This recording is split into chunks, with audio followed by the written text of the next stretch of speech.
Nous avons reçu aujourd'hui Madame Naïma Moutchou, ministre des Outre-mer, à Saint-Barthélemy. Donc l'occasion, comme à chaque venue ministérielle, d'évoquer un ensemble de sujets, à commencer par ceux qui concernent les prérogatives de l'État, et donc de faire un point d'étape dès le début de journée avec EDF sur le projet de reconstruction, sur la convention qui est en cours.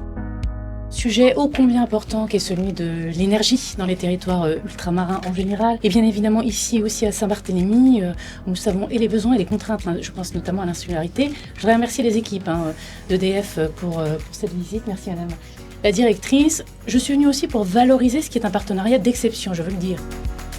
Nous avons évoqué le projet de frontière intelligente sur lequel le préfet a été mandaté pour accompagner la collectivité, qui est un sujet innovant sur Saint-Barthélemy, un projet d'avenir.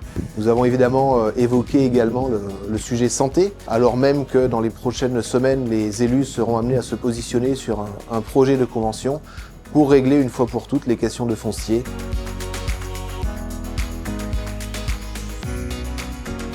Enfin, ça a aussi été l'occasion de présenter notre territoire par des visites un peu plus symboliques, comme celle du domaine Félicité, qui a permis à Madame la Ministre de mieux comprendre ce qui est Saint-Barthélemy, de mieux comprendre l'histoire de notre île et pourquoi nous avons une attache toute particulière à ce territoire qui est beaucoup plus singulier que l'image qui peut être véhiculée parfois dans l'Hexagone.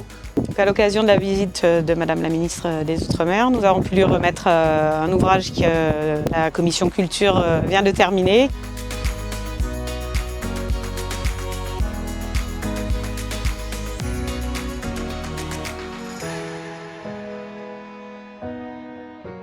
Une journée en somme bien remplie et où nous sommes aussi passés à cul-de-sac pour aborder aussi bien les sujets de protection de l'environnement avec l'exemple des tortues marines, mais aussi la question des sargasses qui reste un sujet d'actualité et sur lequel les arbitrages restent à faire, notamment le statut de la sargasse.